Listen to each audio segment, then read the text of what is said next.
way from Providence, Rhode Island, welcome to ParentCast, a podcast dedicated to new parents, new babies, and their new lives together.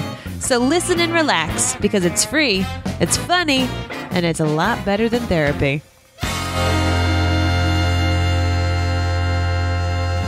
Welcome to episode 7 of ParentCast. I'm your host, Mary Larson. And I can't get that movie Frozen out of my head thanks to you so much. What do you mean? Make me sing that song all the time. Which song?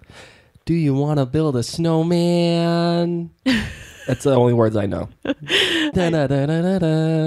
I know, but what did you think of the movie? You finally got to see it. I know, it was actually a pretty good movie. I think Disney made a good choice with what they did. It was fun. It was witty. It was for kids, but I think also adults can enjoy it.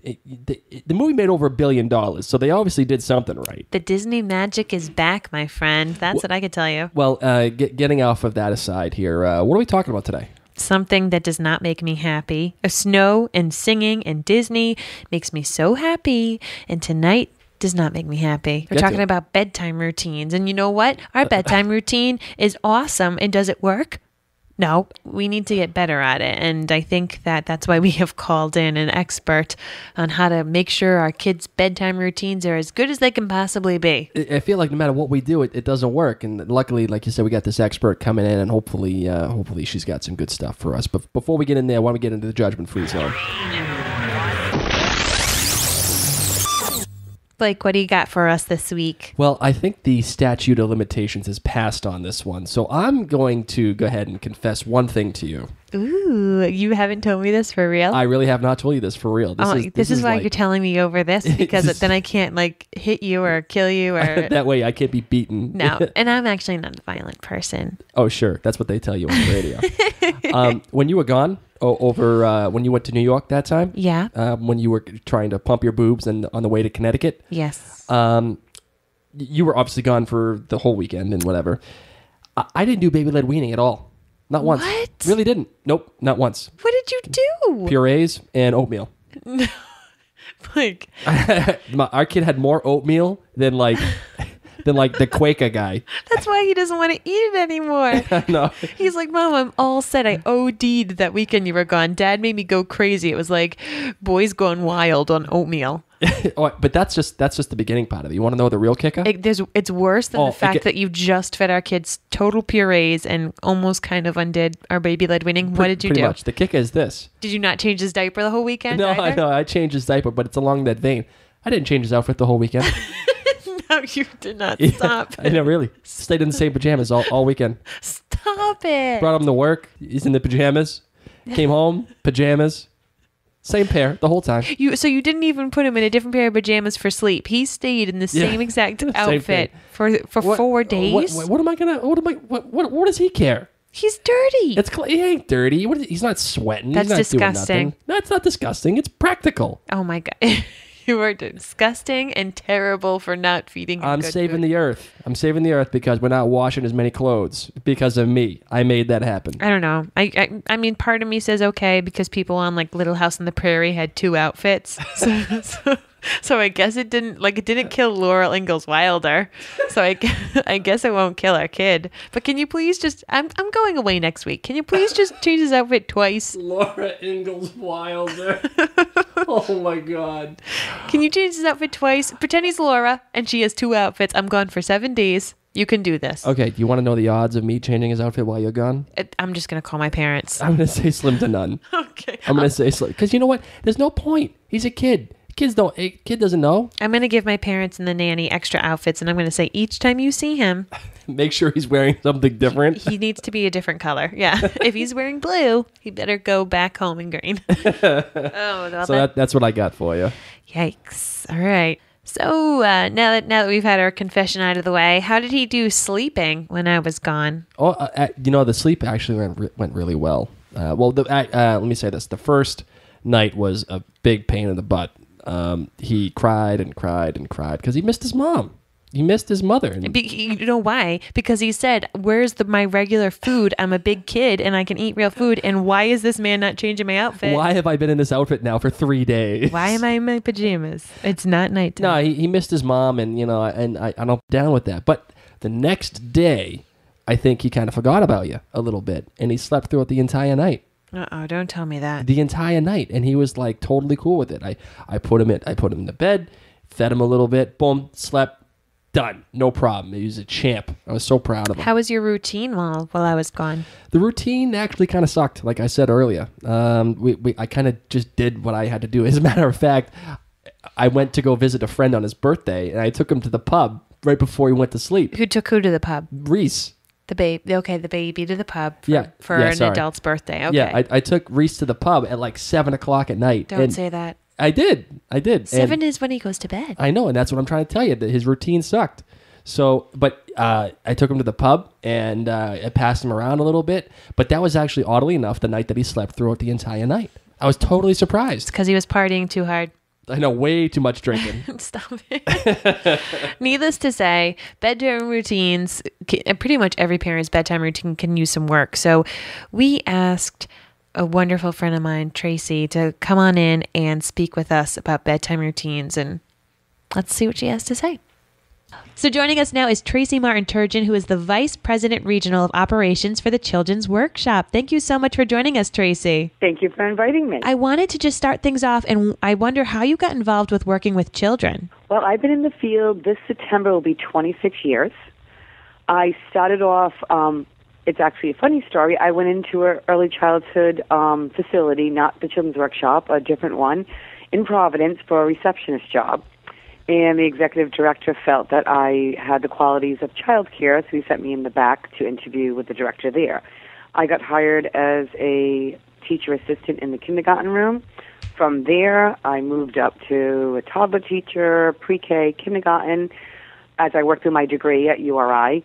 And then I taught first grade for a little while, didn't like the public school, came back to early childhood. And then after 11 years at that facility, I transferred into the Children's Workshop as assistant director and worked my way up in the company. Wow, so you've done it all, and I'm happy to hear that you're a URI grad as well. Yes, love URI. Go Rams. That's right. Tracy, this is Blake here, and I was just wondering, what's the biggest complaint that you get from parents that you work with about sleep and getting these bedtime routines started? Well, a lot of parents, especially new parents, have difficulty. They come in with different things, and when you work in early childhood, they think that you're a doctor and a psychologist. You wear all these hats.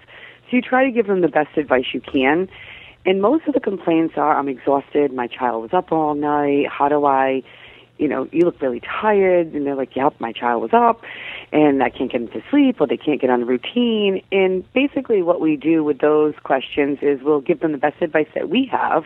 And if our nurse is available, we'll refer them to our nurse. They might have some things that they can copy down for them. Or if not, we'll refer them to go talk to their pediatrician. I know when we were getting our bedtime routine started with Rhys, we had a hard time getting it done because he was just a really tough kid. He's stubborn, kind of like his mom.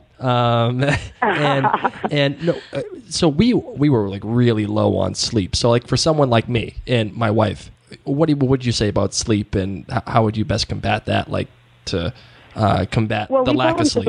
We would tell parents, what are the signs?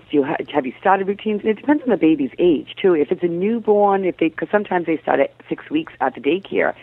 And at that time, your child leads the dance. Like they get up when they want, when they're hungry. They cry when they want to, when they're wet, or they want your attention.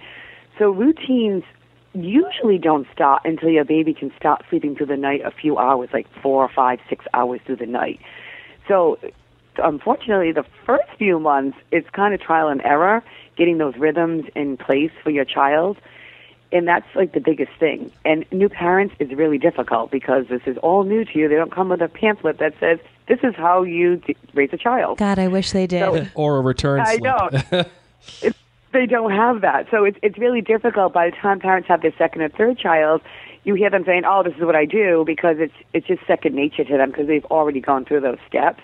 So the first few months, it is trial and error and difficulty trying to figure out where you fit with this new child, where this child fits with you.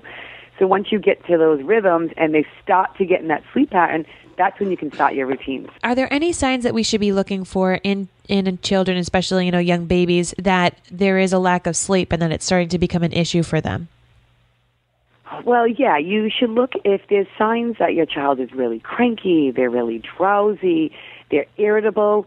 Those are signs that your child's not getting enough time or enough sleep in the day or in the evening. And that may be a number of reasons. And again, you might want to refer to your pediatrician for that. But it's usually they're very, very cranky and irritable. Those are the main signs that your child's not getting enough sleep. With that in mind, then, how much sleep, if you've started your routine or not, how much sleep should a child be getting, each day and night? Well, that's a good question, because it varies from their ages. From like a 0 to 2 month old, they'd need about 10.5 to 18 hours per day, and that's during naps during the day, and that's during the night. Encompasses all the hours, 10.5 to 18 hours per day. If they're 2 to 12 months old, you need about 14 to 15 hours. As they start getting older, the 1 to 3 year olds, they start napping more during the day, so you need a little bit, about 12 to 14 hours. Most of that time is during the nighttime, but they will have a nap during the day. 3 to 5 year olds, you have probably about 11 to 13 hours per day. And as they get into the school years, 5 to 12 is recommended about 10 to 11 hours per day. Your child should be getting that amount of sleep. And if they're not getting that, that's when you have to start looking at, where are my routines, where am I missing this, so this child's not getting enough sleep. I have two questions for you. First, how many naps, for a child like that's my age, how many naps per day should he be getting? And then secondly... How old is your child? I'm sorry. He's 10 months. He's 10 months. You'd probably, and it depends, probably about 2 naps during the day, and depending on how long he sleeps. So your child might be a cat napper, so he might only sleep 45 minutes during the day. So he'll make up that time during the rest of the evening. So about 2 times during the day, and you can tell when your child's tired, you can lay them down, and they might only sleep about a half hour, but they need to rest their body because they're exhausted. So about at least 2 times a day, they should be napping a little bit, and then their bedtime routine is where they're going to gain most of those hours. Jumping back into the bedtime routine, what exactly are the benefits of having one? I think, it's sometimes is chaotic, especially for first-time parents like ourselves, and having to have this routine can sometimes be difficult. So what are the benefits? That's another really good question, because it's actually essential for your child's health and growth. If they're not getting enough sleep, they're going to get sick more often. They're not going to be healthier, and they're not going to grow as rapid as they should be, and that's to say that that's going to stop their growth, but they're going to get sick a lot, and they're not going to be getting the nutrients. So it's really good that they get the routines and the hours that they sleep. And they're alert. Well, the benefit is also that your child is more alert when they have enough rest. Their memory, as they get older into the school age years, their performance is better. They can concentrate on school better if they're not getting the sleep that they're supposed to be getting. So those are the times that you really want to make sure that they're getting enough sleep, and those are the benefits that they'll get from that. In terms of the bedtime routine, again, when is the best time to put the kid down? You should probably be in the routine when your child's about 6 months old or a little bit older, depending on how long they're sleeping through the night. So if they're sleeping 6 or 7 hours during the night, or 5 hours, you want to stop those routines, and that usually starts around 6 months of age. It maybe a little bit longer, but usually around 6 months of age, children are starting to sleep longer through the night, and that's where the routine should take place. So when you've started that routine, then what type of activities should be included in the routine? That's a really good question, because you want to keep the activities and the routines the same. Like my daughter has been going to daycare since she was 8 weeks old, because I had to go back to work. And my routine started when she was that young. Did she stick to those as much? No. But to this day, she still gets up every morning and wants her breakfast as soon as she gets out of bed, because that's what I did during the routine as a baby. But some of the routines that you want to do is, you have your dinner, or the baby has the dinner roughly around the same time at night. You bathe the baby at the same time. You get them dressed in some snuggly pajamas. You might want to read a story. You might want to sing a song or play a little game like a peekaboo. But that should be the same routine, so your child gets used to, this is the next cue that's going to happen. So they get used to those routines, because children strive on schedules. They strive on routines, and they know what's going to happen next. As they get older, they learn those routines are the same, and they know what's going to happen what's next to happen. My bath's next. This means I'm going to start winding down. My bath time's ready. So those are some of the activities you want to do. You don't want to do anything to get them all riled up. Once we establish a routine and things are working, what would you suggest we do, say if holidays or vacations come up? Or for us, Rhys was honestly sick for the past month, and it just threw it all out the window. So what do we do during those times? Yeah, that could be difficult because you may be in a separate place. You might be doing something different. The surroundings might be different, but you want to try to stick to those routines as closely as possible. And you don't want to be like the napper on the run. So you don't want the child to be napping all the time in the stroller or in the carriage. And sometimes they have to do that because you're on a vacation, you're somewhere. But you don't want to crunch everything in together on that vacation. So you're not trying to do like a million things at once. So your child getting off those routines. You want to try to take the slow pace, enjoy the vacation, try to get the naps in roughly around the same time. If you're in a hotel room, it's difficult, but you might have to lay down or take a brief nap during that time so your child gets that nap time or that bedtime routine, especially if they're young. That doesn't sound too bad to me. I would love to take naps on vacation. I know, that would be sweet, but that's what you want to try to keep them as close, and it's not always, it's 2 o'clock, it's time for the nap. You can't always do that, but you want to keep it as close as possible if you can do that. And the same thing with sick. If the child's sick, again, it gets difficulty when the child's sick, but you want to try to keep them next to those routines as closely as possible. They might not be eating as much because they're not feeling well, but you still have those routines where they still stay the same. When it comes down to bedtime, is there anything, any kind of tools or items? Like I know, for example, Rhys uses a Wubbanub. He loves his Wubbanub. If he doesn't have it, he kind of freaks out. So is there anything we should be doing that we should avoid or we should have during the bedtime routine? Well, the avoidance part is you want to not do, you don't want to put him to bed all different times. You don't want to put him to bed later than he's supposed to go to bed. The little what'd you call it, a rubber-nub? Yeah, the Wubbanub, yeah. It's like his little binky with whatever. It's not important. It's just like his favorite thing on the planet. It's a pacifier. That's great. You wanna give that to him when he goes to sleep because that's his comfort. That helps him to go to sleep. You want it, like my daughter has a blanket yet since she's an infant. She has to have that on her bed every night or she'll not go to sleep. We go away, that blanket comes with us, and I can't find it, so I hope I never lose it. And she's going to be sick. She takes that blanket, and that's what she sleeps with. She sleeps with it on her pillow. So those things are those are good tools to have if they had attached to a stuffed animal. If you're old enough to have something in the bed with them, you want to have those with them. If you don't want to, like I said, you don't want to stop the routines. You want to stick to those routines. You want to make sure that your child's getting those routines and they're not going to bed later than they're supposed to. Those are the tools you don't want to do. How about television? I know a lot of people, adults, they decompress with the television on or they watch a show. I wouldn't recommend that because you don't want your child to get fixated in the pixels in the television.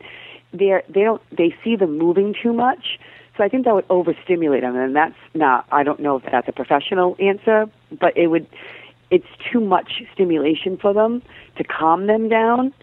So I wouldn't put that on to calm them down. You might want to put soft music on. That's a great, tool to soothe them. Lullabies that just plays for a short time. They have some stuffed animals that will just play like 30 seconds or 30 minutes, and it shuts off automatically. You might have a nightlight attached to it. So that gets them into that nice calming down, soothing area. So you're saying having Rhys watch The Walking Dead with us before we go to bed is a bad idea? That would be fabulous. No, I wouldn't recommend it. So especially if they're older, they might have nightmares. Then you'll be up all night again. I know. We're trying to avoid that already. We'll just stick to Breaking Bad then. So one of the big questions, I know that when Rhys was a newborn, he often, fell asleep while he was eating and we would put him into the crib. But I didn't know if we should be putting him to bed drowsy or already asleep. That you want to put him to bed when he's drowsy. Because if you put him to bed sometimes it happens. You have to put him to bed, they just fall asleep. But if you constantly, if you're holding them, they fall asleep. If they're eating and they fall asleep, and that's constantly the routine, your child's not going to learn how to soothe himself. If he's awake when you lay him down, he's going to get too fussy. So when they're drowsy and you put him in the crib, that's when they can start to calm their body down and go to sleep, because they're already starting to go into that sleep mode. And it's better to put them when they're drowsy than sleeping all the time. It's going to happen, but you want to avoid that as much as possible. Talking about getting kids into sleep mode, one of the things that we struggle with is, the nap routines versus a nighttime sleep routine, and making them different. Like how would you say those routines differ, and how would you implement them the best way? I personally don't think they differ that much. The nap times you want to keep, again, close to the same time all the time. You'll know when your child's body starts shutting down, when they start getting drowsy, when they start getting tired, and it's going to start happening around the same time of the day when they start to get older. But around 12, a year old to 14 months is when you want to start getting them into a regular nap routine. So you want to start, say it's 12 o'clock every day, he gets tired. Those are the times you want to start putting them down around that time to get him used to that. If you're just napping him at 10 and then you're napping him at 12 and then you're napping him at 1, that's going to confuse his body. You want him to relax his body at certain times. When they're a baby like your son, he's going to pick those times because his body is tired and he's not used to stopping during the middle of the day. He just tired at 10, he's tired at 12, he's tired at 2, and he might take little cat naps. But as they start to get into the regular bed routines, the nap routines become the same. And if you stick to them, they'll could still sleep through the night. So it's not important then to differ the routine, like to make the nap routine different than the sleep one. Like, for example, we've discussed in earlier podcasts that I sing 3 songs for Rhys before he goes to bed. And if he's not asleep by the end of those 3 songs, like, we have a problem. So would it be okay to sing those same exact 3 songs every time he goes to nap and then to bed? Or, do I put him with the same wabana, or so it's not important to make sure that those things are different, so they don't differentiate nap and bedtime? Well, if you're singing, the only problem is with the singing part. So you sing, you're there and you sing. So 2 days this week you're not going to be there, and Grandma's there, and Grandma doesn't know the songs. He's not going to go to sleep. Okay. So though I can't pronounce that. It's just a pacifier. Yeah, sorry, I keep saying that. It's a pacifier. Okay, the pacifier, that's going to soothe him. You want to give him the pacifier. You want to put him in his crib to nap at those times. You want to do routines that if you're not there, the babysitter can still do. If Grandma's watching him, she can still do it. So you want to stick to those routines that are simple, but he can soothe his body, and that somebody else is going to do the same routine and he's going to follow it. So if I came over and started singing, I'm not going to sound like you. He might not relax. Or I might not know all the words. So then I guess you're suggesting then that maybe the singing is not a good idea to start the routine, or should we just read a book? Would that be better? Read a book. I mean, I don't want you to stop singing. It's your son. I sang to my daughter too. Yeah. But it wasn't part of my every night routine. Okay. If that makes sense. Like, the book is every night. We read a book every night. I read little books. We read chapter books now every night. We read a chapter every night before she goes to bed. But my husband can do that. My mother-in-law can do that. And she's still going to have that same routine. So my mother-in-law probably doesn't know all the little kid songs. If I said, sing Monkeys on the Bed, and she goes to sleep to that, she goes, I don't know the words to that. It's going to be more difficult for her to soothe and go down when she was younger. But reading the story, when I took her to my mother-in-law's, I said, this is the time she naps. This is the book I read. My mother-in-law read the book, and she knew it was time to relax her body at that time. That's great. I love that when Blake does sing to Rhys, it's really sweet, but you're right. It's almost, he sings these songs, and while he's doing it too, he holds Rhys in a very particular way that I can't do, because Rhys gets too heavy in my arms to hold him for 3 songs. Exactly. Yeah. And it's not a bad thing to do it. It's just when you're starting those routines, you don't want to make that as the exact routine every night, because that's what he's going to want to soothe his body. and Grandma comes over, she's not going to, like you said, she's not going to be able to hold him the same way. She's not going to know the voice or the songs that same way. And he might get frustrated because that's what soothes him, and that's not soothing him. Great. But don't stop singing to him. No, we I don't won't. want you to stop singing to him. Don't you worry. We sing to him all the time. So, we're talking about all these different ways that we can have bedtime routines and the different methods. How long does it take for a routine to get implemented? Like, if we start a routine, when can we start to see results? We were talking to two very tired parents, by the way. I know. I feel bad. I feel your sympathy because I was there. Excuse me. It actually depends on how consistent you guys are. If you're consistent with your routines and you keep the routines as close to possible, like if he goes down at 7:15 every night and Tony goes down at 7:30, that's close enough. If he goes down at 7, you're putting down at 9, you're going to have problems. So being consistent with your routines as closely as possible, it could take up to a week or 2 weeks for him to get into those routines. It could take a little bit longer. It depends on your child, how he gets used to those routines. However, the more consistent you are, the quicker those routines will fall into place. Tracy, last question from me, and it's always the same question for every interviewee. Is there one thing that you want to emphasize or you want to cover that we either have already discussed or haven't discussed in this conversation yet for parents who are looking to do bedtime routines? The only thing I would definitely stress on, like I just said, is the consistency and coming up with a routine that's comfortable for you and Mary, that you're comfortable, or two parents, that they come up with a routine that's comfortable for them, that they do all the time, that you're not going to get sick of doing, that you're going to enjoy doing that routine, and it's doable. It's not something crazy off out of this world saying, oh, I can't do this every night. This is never going to happen. So you're like putting your child in the car and driving around the block every night. You're not going to be able to do that if it's a blizzard outside. So you want to come up with routines that are going to work for you and your wife, that if Grandma comes over, or if the babysitter comes over, they can still stick to those routines. And it's something that you can carry out until your child says, Mom and Dad, I'm too old, you don't need to do this anymore. So you want to have something that you're going to enjoy doing for the next 10 years with your child. I know briefly before we had started the interview, you and I were talking about some particular different ways of really getting your child to sleep. Did you want to touch upon that at all? At the children's workshop, they start doing their routines in the infant room around the same time, around 12 to 14 months, because they're going from a crib to a cot in the toddler room. So they start taking them out of the crib when they're a year old. Some of them are not really that ready, so they'll practice every other week until they get to that point where they're comfortable on the cot. So that's one of the things that they start doing. I don't suggest transferring your child out of the crib to a bed, but in the daycare, it's a low cot, and it's small to them. So they start doing that, but almost every daycare room I walk in, there's soft music playing, and it's always the same music. I know the songs. Every time I go in, I start singing them because I know them. But the children get used to that. They have their playtime or their curriculum time, depending on their age. They have their meals. They get comfortable. They get on their cots with their blankets and their sheets.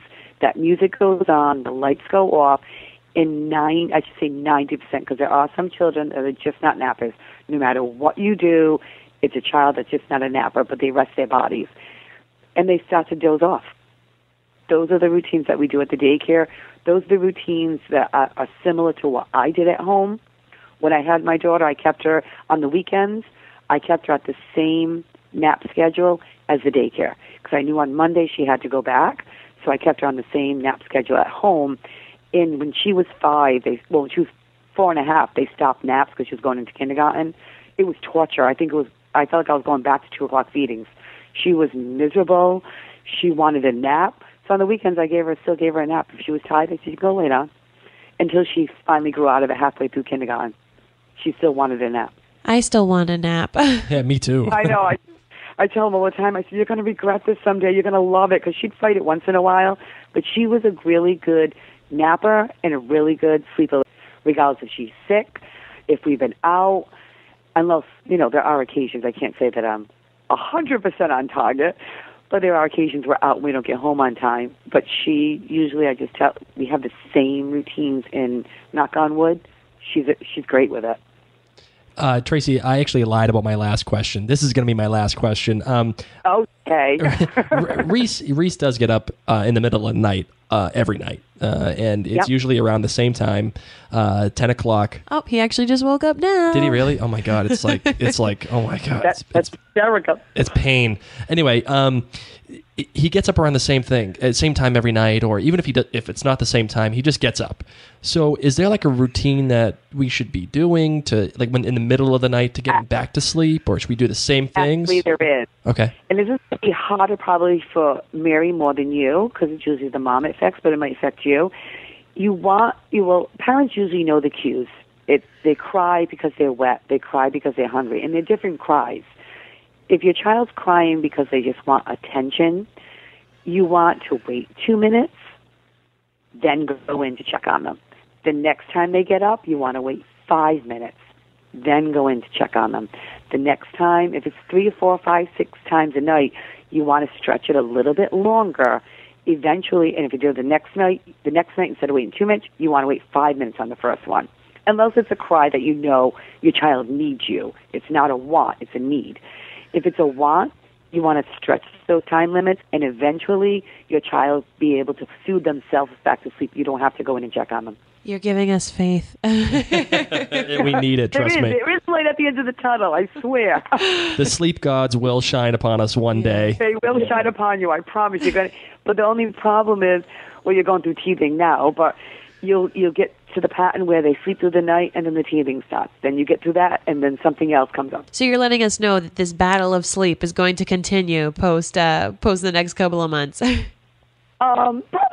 And then until your child is married and on their own, you're going to still wake up when they're not home, and it never ends. It never ends. Totally. Oh, well, at least now we have the routine, and I think you're right. Consistency is going to definitely be key for us. Well, thank you so much, Tracy, for joining us today. Now, if people want to be able to contact you or the Children's Workshop, where can they do that? They can do that at my email. It's tmartin@childrensworkshop.com. Fantastic. Well, thank you so much once again. That was Tracy Martin Turgeon from the Children's Workshop, located here in Rhode Island, and also some offices in Massachusetts. But Blake, what do you think? What did you learn? I feel like I say this after every interview that we have, but man, that's a lot of information. I mean, like, whoever would have thought that getting your kid to bed, in the routine and everything was like kind of like complicated. Trust me, I'm so tired. It definitely is complicated, and we got him back down to sleep. That's the good thing. I know. I think I need a routine. Oh my word, jeez. Luckily, he ain't crying anymore. That's the most important part. He's not crying, but I think it's time for us to cry because it's time for the Whines of the Week. Good transition. Thanks.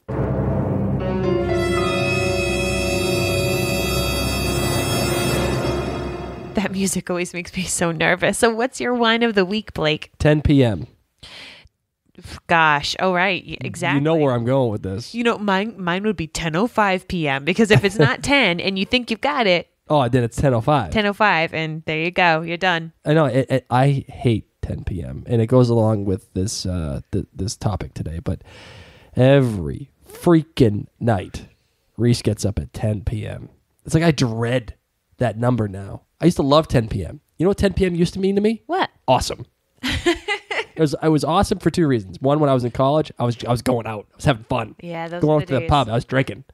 And then when I hit my late 20s and early 30s, 10 p.m. meant bed. I love 10. Can't wait to go to bed. You know what 10 p.m. is now? What? Hell. Total hell. Kid crying, won't go back to bed. Totally inconsolable. That's 10 p.m. for me. So I hate 10 p.m. What about you? What's your whine? My Whine of the Week is this new idea that we've come up with where I sleep on the couch. And it's not because Blake and I have any marriage problems. It's because we're trying to teach Rhys that if he cries in the middle of the night and wakes up, if he gets snuggled in our bed for a little while, Mama's not going to be there. So there's no point in waking up funny. Well, let's be honest about this. We're doing it so he doesn't get his mom's boob every single minute of the night. It's true. Really, that's what it is. Well, it's not even that I always listen to him and give him what he wants. It's just that he is so insistent and he doesn't stop screaming. If he knows I'm there, he can smell me, he can hear me, it's terrible. So I have been banished to the couch, and Blake is like, oh, you must be having such a great night's sleep. Why are you complaining? Why do you have coffee? You sleep on the couch. You want to know what I want to say to that? You sleep on the couch, because we live in the smallest little apartment. I still hear that kid cry. It's not like I'm sleeping through the night. However, Blake is on a Tempur-Pedic mattress, and I'm out there on a couch from the 80s. So I'm exhausted. And this whole sleeping on the couch thing... Is it not working? It's not working for me at all. I'm not going to lie. I think I'm going a little crazy. So that's my wine of the week. Now that I've divulged that I might need to You've been sleeping on the couch. Yes. I think it's time to change gears and start with the wins of the week. Make me happy, Blake. What is bringing a smile to your face? You know, one of the cutest things that's ever happened to me in my life? What? I mean, aside from marrying you, of course. See what I got there? See what I did there? It made you laugh. You're trying. I'm still sleeping on the couch, but you're trying. Get on the couch, woman. No. One of the cutest things ever happened to me a couple of nights ago. We were sleeping. Well, we were trying to sleep, and Rhys was in the middle of us. I think you remember this. He was in the middle of the bed, and he was like falling asleep, and he was like touching you, and then at the same time he went and like grabbed my hand with his other arm, and he held my hand, and he fell asleep holding my hand. Oh, that's really sweet. It was like the coolest thing that's ever happened in my life. And what's happening on the other end is his feet generally are kicking my boobs or kicking my face, so you get the sweet cuddle hand holding and time. You get the kicking. That's why I'm on the couch. Get back on the couch. What'd I tell you? Gosh. Don't make me tell you twice. How about you? How was you? What's your win if you even have one? That's so terrible. I know. But kind of true. My win of the week is that we have decided to enter the world of child labor. And I put up little signs around the neighborhood with a picture of my kid's face being like, hey, anyone want to watch my kid for $5 an hour while I make dinner? And I found this 12-year-old girl. She lives down the road. She's wicked nice, by the way. She's so nice. She's like a ballerina and everything. She is, yeah. And basically, I advertised it as a mother's helper, and she gets $10 cash every Wednesday from 3:30 to 5:30. I get to make dinner. I get to sit. You want to know what I did today? What'd you do? I laid down and I watched Frozen again. No, you didn't. I swear to God. Oh my God, that movie will never ever leave this house. Do you want to build a snowman? Yes, I do. Why? Because I don't sleep. You know what? If Frozen can take me away and make me a little happy, and if I have a 12-year-old girl playing with my kid, making sure he doesn't fall off his drum, I'm okay with that. You know what? What? I don't have a skull. I don't have bones. All right, so that was my win.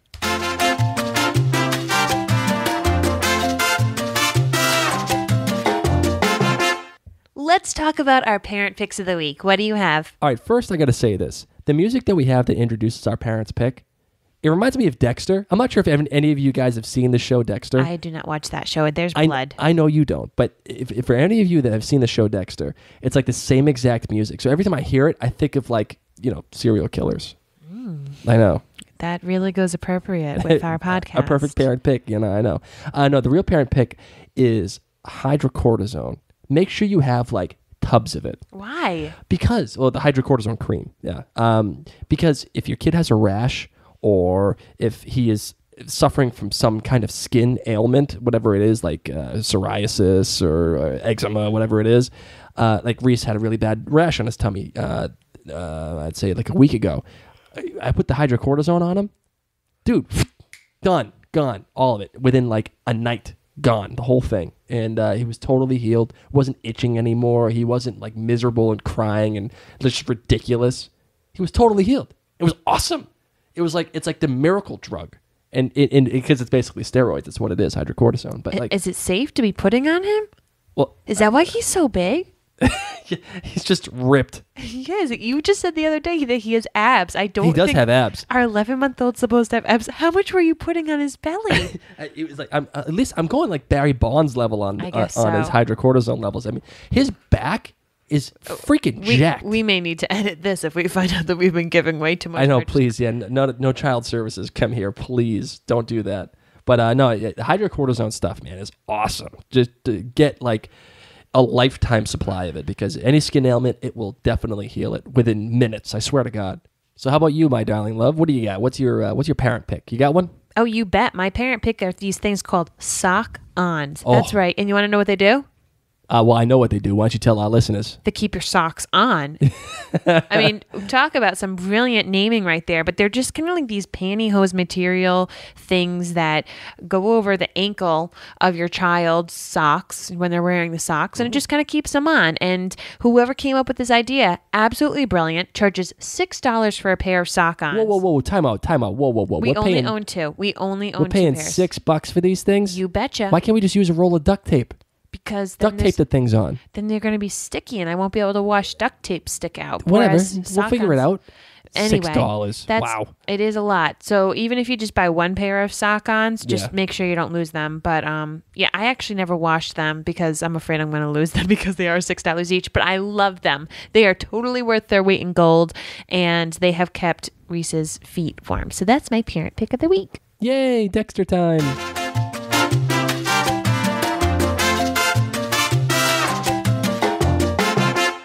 How you doing, Blake? Well, after my Dexter time dance, whew, I'm smoking. I know you were actually dancing. I was literally dancing as that music was playing. I know. I wish we do a video of this podcast. We probably should. Except I'm not wearing a bra, so it probably wouldn't be a very attractive. And I'm in my underwear, so people would be like mortified. They would. But they would have learned a lot about sleep routines because we're going to go right to sleep after this. Oh, immediately. I cannot wait to hit the sack. Oh, look at you, because you're in a bed. So and you're on the couch. How can people reach us? They can reach us. You always do the internet one, so you start it. Internet. I love how you call it that, the interweb. So if you want to chat with us and tell us how your sleep routines work or do not work, you can reach us at ParentCastPodcast.com. Or if you're into the whole Facebook fad, you can get us at Facebook.com/ParentCast. Find us on Twitter at ParentCast. And then on Gmail at ParentCast@gmail.com. We would love to hear from you guys. And we would also love it if you could subscribe to us. We're on iTunes. Oh, and rate us, too. Yes. And give us an honest rating. That's okay. If you like us, give us a 5. If you hate us, then give us a 1. That's fine, too. I don't care. But no. Just give us a 5. No, actually, you know what? Just lie. Give us a 5 no matter what. I want to be awesome. We are awesome. So what's coming up on the next episode? That's episode 8. Episode 8 is a mom's roundtable. Ooh. We had such great success with the dad's roundtable. We figured, hey, let's get the moms involved too. What are we going to be chatting about? I think we'll be talking about things to know before you have your kid. Ooh, so moms, like new moms like myself, we're going to impart our wisdom. I know. You should feel wicked special. I do, and I'm going to let all you pregnant people know these are the things that I wish I knew. And so I'm going to save you, me and my friends. We're going to chat about what we wish we knew before we had a kid. And I may just show up too and, bust balls for a little bit. Why not? That's what you're good for. That right. And sleeping on a bed. Yeah, a good bed. And not the couch. Row. Well, that's the end of episode 7. Lucky number 7. What do you think, Blake? Oh, we're 7 episodes into this bad boy, and I think we're running on all cylinders here. I'm really proud of us so far. Oh, well, you're running on all cylinders. I'm running off of 2 cups of coffee and sleeping on a couch. But So, hey, you know what? Get that feedback to us as soon as you can. If it's good, we'll put it on the air. And if it sucks, as always, you're left out. See you later, guys. Bye.